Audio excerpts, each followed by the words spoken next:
Dawn rises slowly over London. A pale grey light spreads across the Thames. The river moves quietly, carrying barges, smoke, and whispers of a world empire. The city is waking. Bells echo in the distance. Hooves strike wet cobblestones. Somewhere, a factory whistle cuts through the cold morning air. Imagine standing here in the year 1890. The air is heavy with coal smoke. The sky is rarely blue. London is vast, restless, alive. More than 5 million people fill its streets. It is the largest city on Earth. And from here, decisions are made that shape continents, control oceans, and move millions of lives far beyond the horizon. This is the heart of the British Empire. Look around.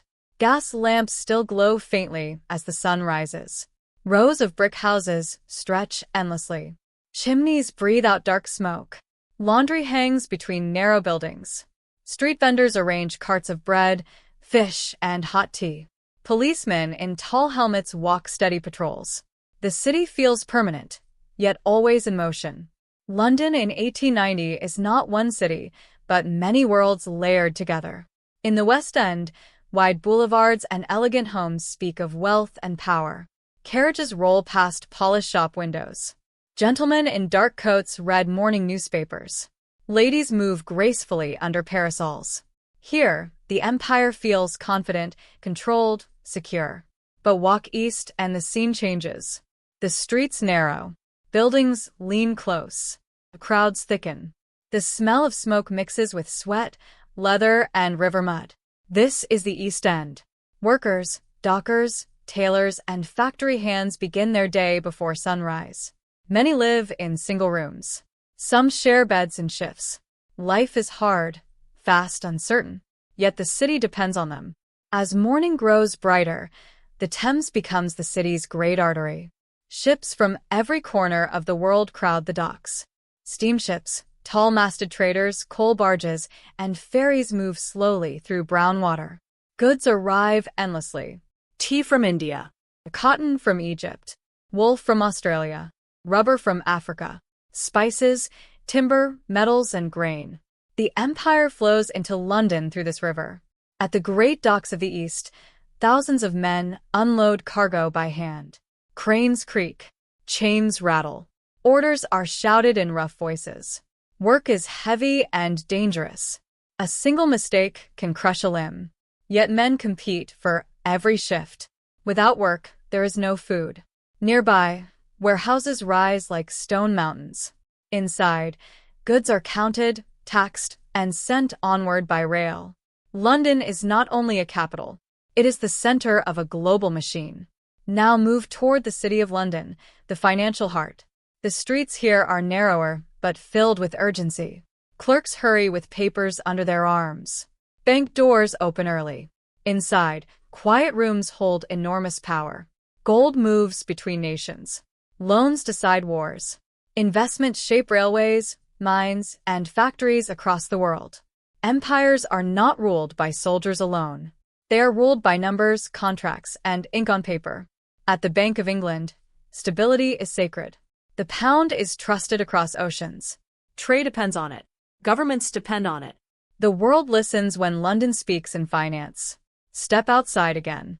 Horse-drawn omnibuses rumble through crowded streets. Wheels grind over stone. Newspaper boys shout headlines. News travels fast in this city. Reports arrive from India, Africa, China, and the Americas. London knows the world, and the world watches London. As midday approaches, the government quarter grows busy. Near the Houses of Parliament, the Gothic towers rise beside the Thames. Big Ben marks the hour with deep authority. Politicians gather in dark coats and tall hats. Debates inside these chambers shape the destiny of millions who will never see the city. Laws about colonies, trade, taxes, and armies are discussed calmly, yet their impact reaches deserts, jungles, and distant seas.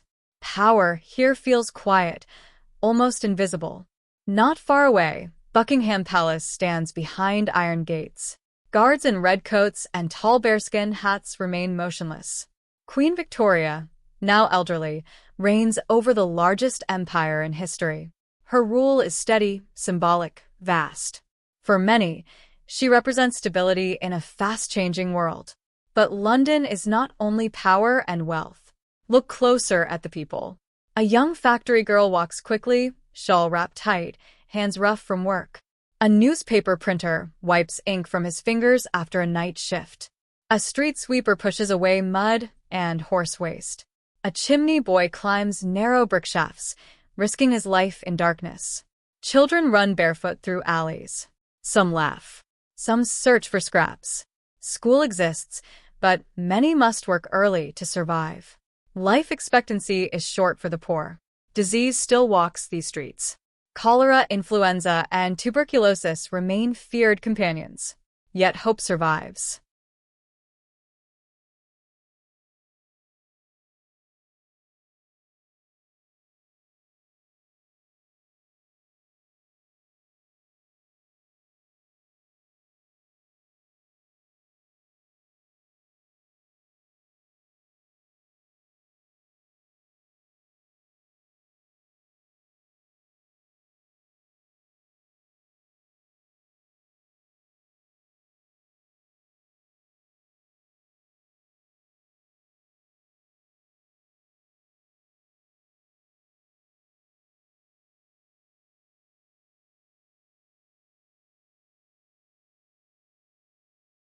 It was, in many ways, a rational decision.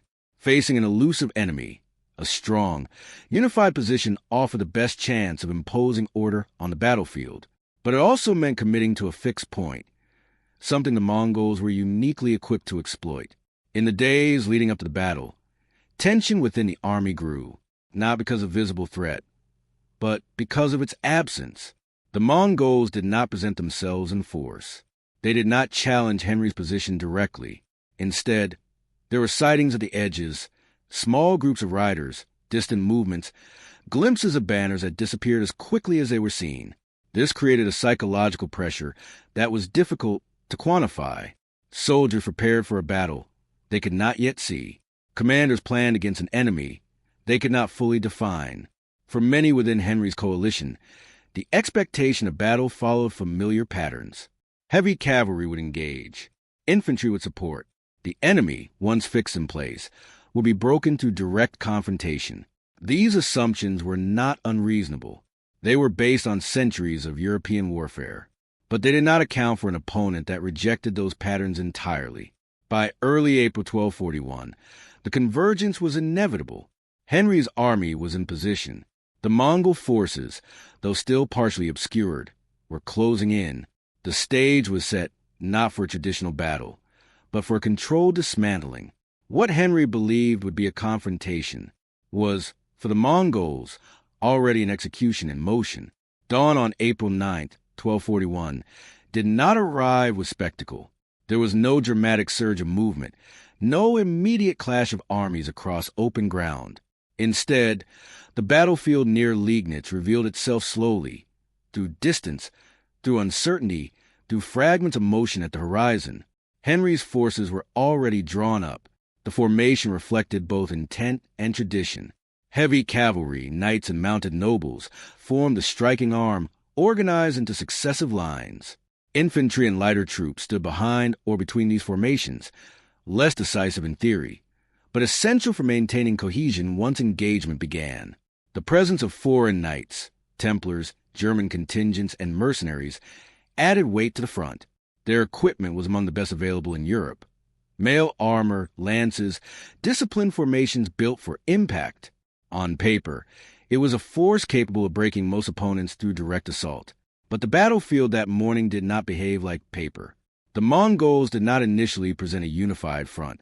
What appeared first were forward elements, light cavalry formations moving at a distance, deliberately visible yet never fully committing. Their movements were controlled, measured. They rode within sight, then drifted away, as if uncertain or probing. To a European observer, it suggested hesitation. To the Mongols, it was calibration. Henry's command structure faced an immediate problem. There was no clear point of contact. Without a fixed enemy line, the logic of engagement became unstable. Cavalry charges required targets. Momentum required direction. Yet the Mongols refused to provide either. Instead, they stretched the field. They occupied space without anchoring themselves to it. The first advance came not from a full commitment, but from pressure. Forward elements within Henry's army began to push outward, attempting to close the distance, to force engagement before the opportunity dissolved. The longer they waited, the more the battlefield felt like it was slipping away from them. This was not panic. It was a response to ambiguity. And ambiguity, in warfare, often forces action before clarity. When the initial cavalry elements advanced, the Mongols responded exactly as expected by retreating, but the retreat was neither chaotic nor uncontrolled. It was paced, measured to the speed of the pursuing force, maintained just beyond decisive contact. To the European knights, this confirmed a familiar pattern.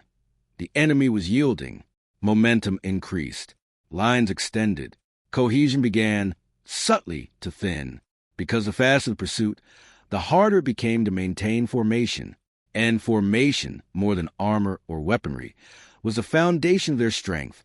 Behind the visible retreat, the structure of the Mongol force began to reveal itself.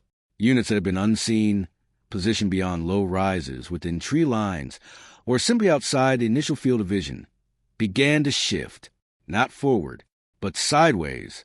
They expanded the engagement laterally. What had begun as a forward pursuit was becoming something else, something wider. Communication within Henry's army grew increasingly strained. Dust rose from the movement of cavalry, obscuring sight lines. Signals, banners, horns, shouted commands became harder to interpret as units spread out across uneven terrain. Each contingent acted with a degree of independence, not out of disobedience, but because centralized control was becoming harder to maintain. This was not yet collapse, but it was the beginning of fragmentation. The Mongols accelerated the process. As European cavalry pressed deeper into the field, Mongol horse archers began to engage more directly. Arrows were loosed not in volleys designed to break armor, but in sustained harassment, targeting horses, exposed joints, any weakness that could disrupt momentum. The effect was cumulative, not decisive in a single moment, but corrosive over time. More importantly, the direction of threat became inconsistent. Arrows came from the front, then from the flanks, then from angles that did not align with any visible formation. Because the Mongols were not fighting as a single line. They were fighting as a network of moving units, each adjusting position in response to the unfolding battle. For the European knights, trained to engage a defined enemy, this created a fundamental problem. There was no stable point to strike. Each time they closed distance, the target shifted. Each time they attempted to regroup, pressure resumed from another direction. The battle was no longer progressing in a linear fashion. It was expanding, and with it, the difficulty of control. At some point during this phase, a critical decision was made, though not necessarily by a single commander: further pursuit. The belief persisted that the Mongol forces could still be broken if brought into direct combat, and so elements of the cavalry pressed even deeper. What they were moving into, however, was no longer a retreat. It was a shape. The Mongols began to contract. Units that had been spread across the field shifted inward, tightening their positions around the advancing European forces. The transition was subtle, not a sudden encirclement, but a gradual narrowing of space. The field that had seemed open began to close. Then came the smoke. Sources described the use of smoke, whether from burning materials or deliberate devices, introduced into the battlefield at a critical moment. Its purpose was not concealment alone. It was disorientation. Visibility dropped. Sound carried unevenly. Commands became harder to distinguish from the general noise of movement and impact.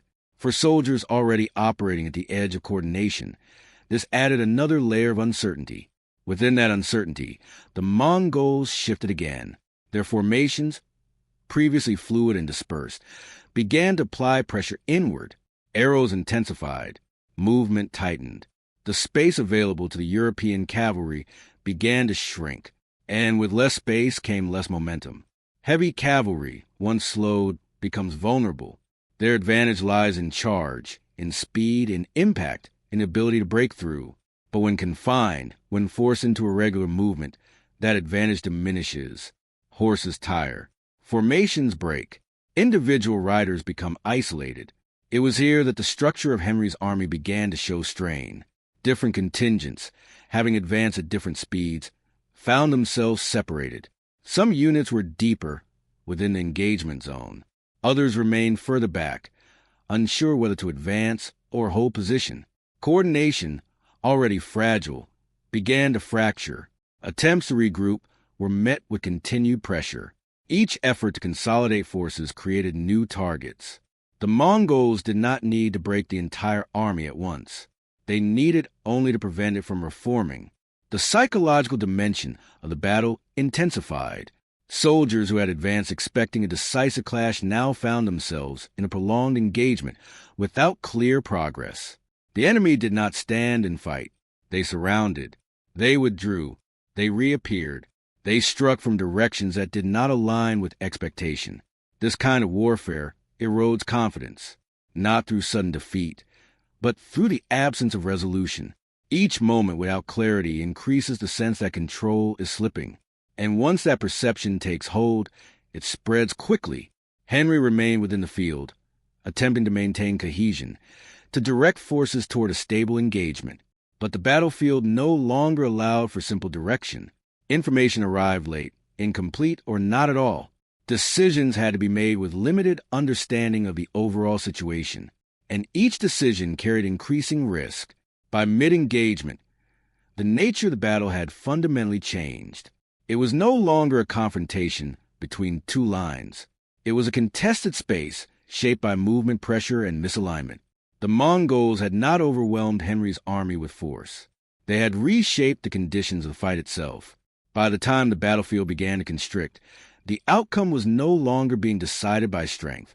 It was being decided by structure, and Henry's structure was failing.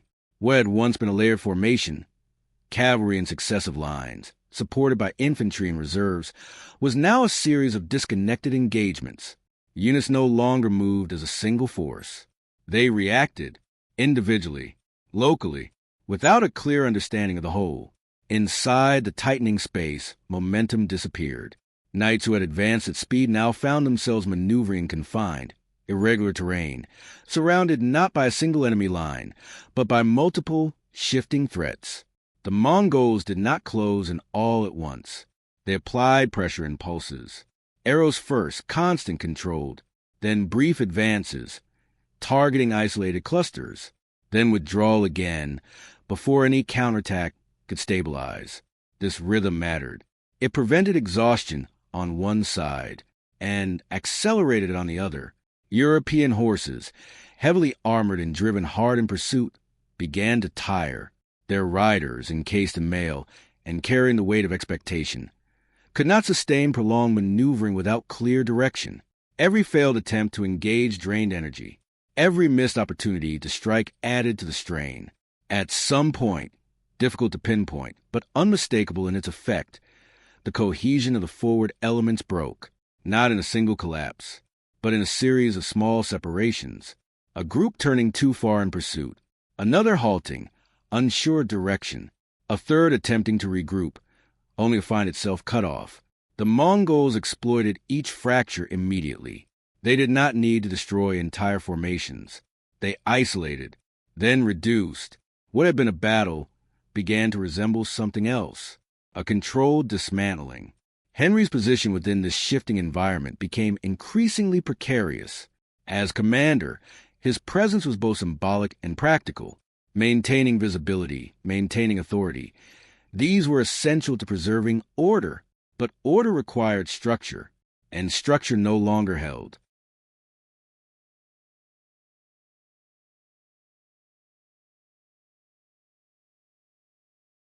Reports suggest that attempts were made to rally the remaining forces, to pull them back into cohesion, to re-establish a line. But the battlefield no longer supported such efforts. Visibility was limited, movement was restricted, communication had degraded beyond recovery, and the Mongols understood this. They increased pressure not randomly, but precisely at points where reorganization seemed possible. Every attempt to stabilize became a new point of attack. Then came the final contraction. Mongol units, which had previously maintained distance, began to close in more aggressively, not recklessly, but with intent. The space within which European forces could maneuver shrank rapidly. What had once been an open field was now a confined zone of engagement, surrounded on multiple sides. Within that space, the advantages of heavy cavalry disappeared entirely. There was no room for charge, no space to reform, no clear direction for retreat. What remained was resistance, localized, uncoordinated, and increasingly unsustainable.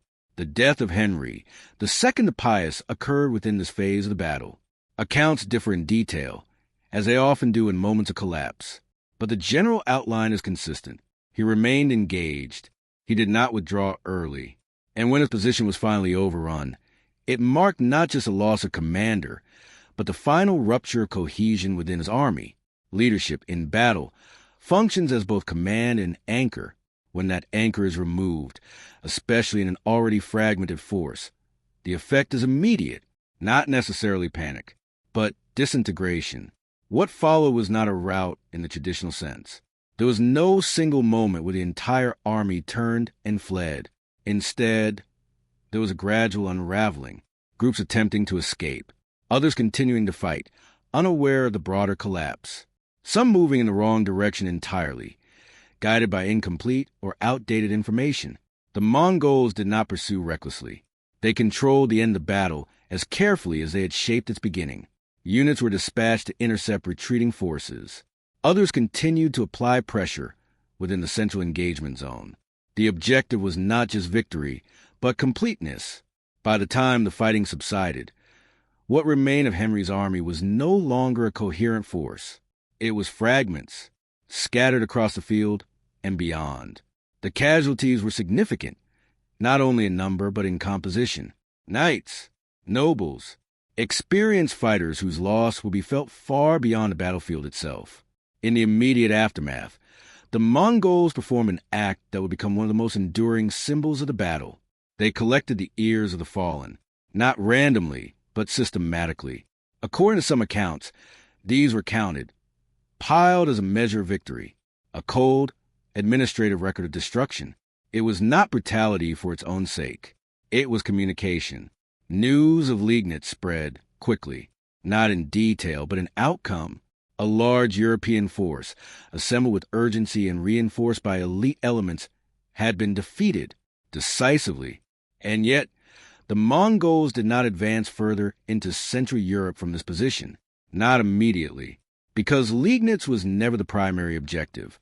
The battle had served its purpose. To the south, the main Mongol army under Subutai was already engaging the Kingdom of Hungary. The destruction of Henry's force ensured that no northern army could move to reinforce that front. It removed a variable, eliminated uncertainty. Liegnitz was not an isolated victory. It was a component of a larger system. And within that system, its role had been executed with precision. In the years that followed, the memory of the battle would persist, not just as a defeat, but as a lesson, though not always immediately understood. European warfare at the time was built around assumptions that battles would be decided through direct engagement, that strength lay in mass and impact, that the enemy would present themselves in a form that could be confronted. The Mongols rejected all of this. They fought in depth, not in line. They controlled space, not just position. They shaped perception before they shaped the battlefield. At Liegnitz, the disparity in numbers, so often emphasized in later retellings, was not the decisive factor. It was a disparity in understanding. One side entered the battle, expecting a confrontation. The other had already designed its collapse. And in that difference lies the true outcome of Liegnitz. Not simply that an army was defeated, but that an entire model of warfare had been exposed, outmatched not by force alone, but by a system that operated on entirely different principles. The field near Liegnitz would fall silent again. The movement would pass. The Mongol armies would continue their campaign elsewhere. But for those who study what happened there, carefully, slowly, without illusion, the lesson remained. Victory is not always determined at the moment of impact. Sometimes it is decided long before the battle begins, in how it is shaped, in how it is understood, and in whether the opponent ever realizes what kind of war they are actually fighting.